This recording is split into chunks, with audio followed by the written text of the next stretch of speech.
Our lives are filled with joy and sorrow, challenge and change, with growing up and growing old, the seasons of life.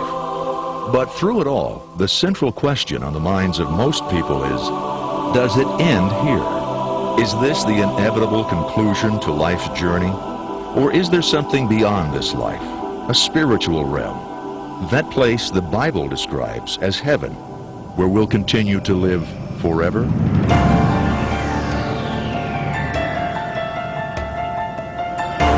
The questions are as old as humanity and as new as the latest scientific research. What about this place called heaven? A place where pain and suffering no longer exists? A place where we live with God Himself for eternity? Of course, our evidence for heaven must begin with the question of life beyond death. And while some may doubt that possibility, to others, it's not a question at all. In an automobile accident in 1975, my spirit left my body in the emergency room. I experienced the warmth and the presence of God and the peace while I saw my body racked in pain on the emergency room table. Yes, I believe in the afterlife. I know it exists. I've experienced it. Where did we come from? Why are we here? Where are we going? As Christians, we believe the answers to those questions are found in the Bible, and we accept those answers on faith alone. But what about those who are not willing to begin their journey by faith? Those that are looking for what they consider more substantial evidence. With that in mind, it's not surprising then the level to which modern science has raised the search for heaven. Could it be they're responding to the insatiable need to know more about what life's about and what lies beyond it? Current studies reveal that the vast majority of people the world over profess a belief in life after death and in a place called heaven. Many of us believe in heaven and have at least an idea of what it's like. But for all of us, there are some unanswered questions. This search for heaven will bring us face to face with research experts, Bible scholars and scientists who've been searching for the evidence that will provide critical answers, perhaps answers to some of your questions or questions others have asked you. Certainly, we believe that our destiny is heaven, but what are the biblical signposts that will guide us on the path of discovery? Are there spiritual proofs that can be tested objectively? If we find the borders of heaven, do we also discover the gates of hell?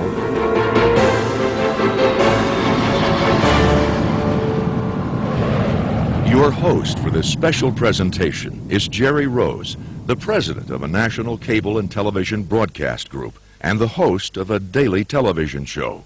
He's an ordained minister and has served for 3 terms as the president of the National Religious Broadcasters.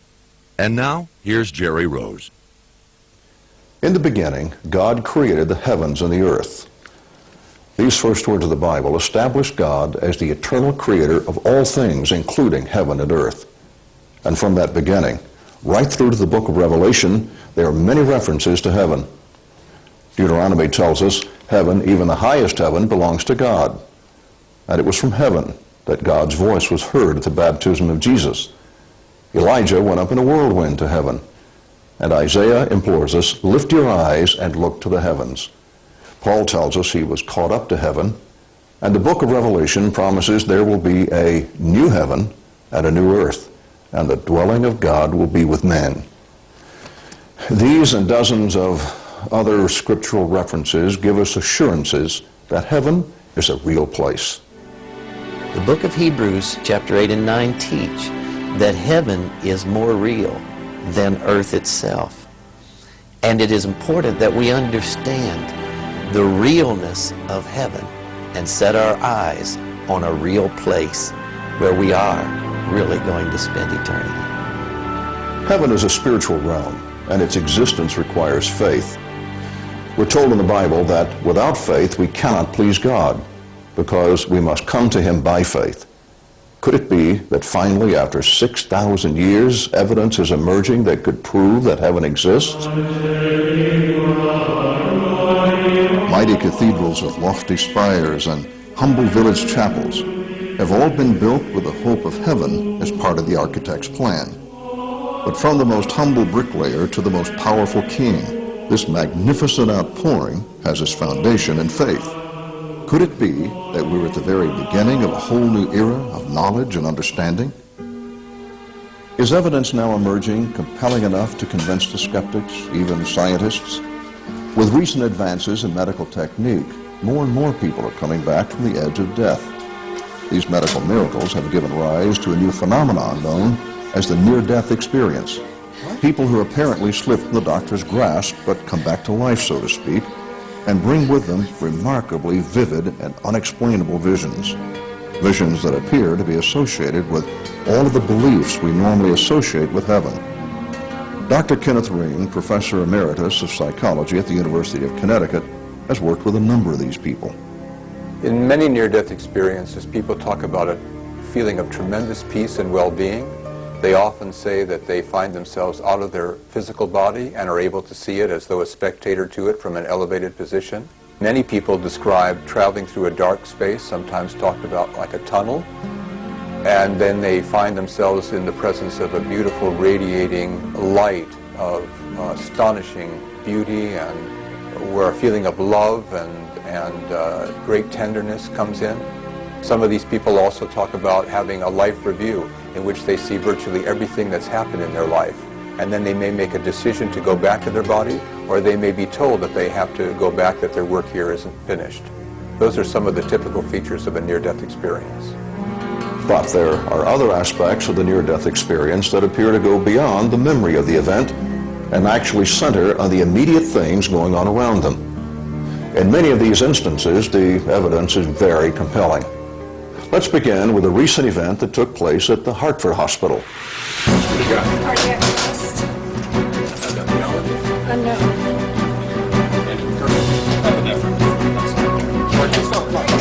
Okay. Pulse.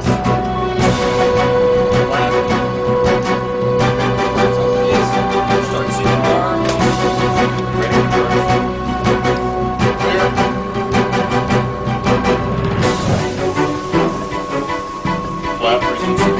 In spite of heroic efforts, eventually even the best physicians are forced to just give up.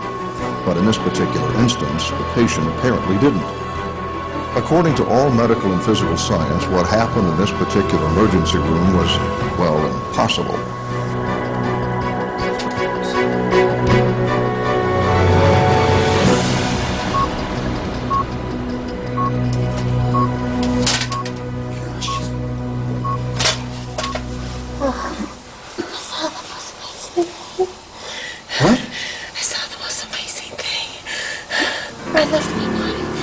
The woman told the doctor she had left her body entirely while those in the room had been working to revive her. She felt herself being pulled up through several floors of the hospital until she found herself on the roof.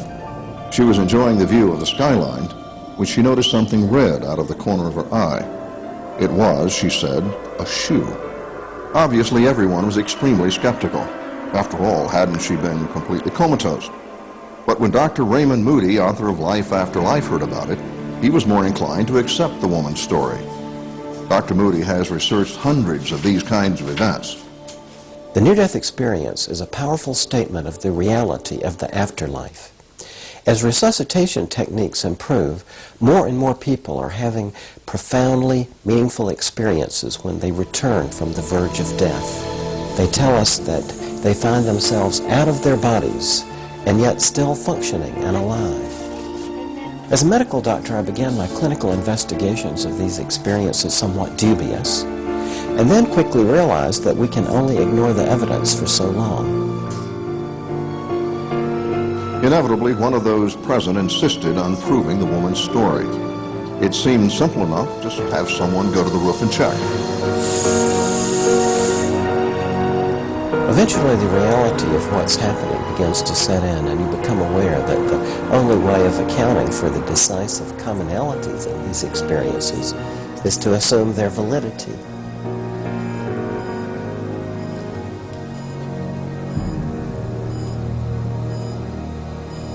That's the shoe. That's the red shoe. Under any circumstance, it seems highly unlikely that a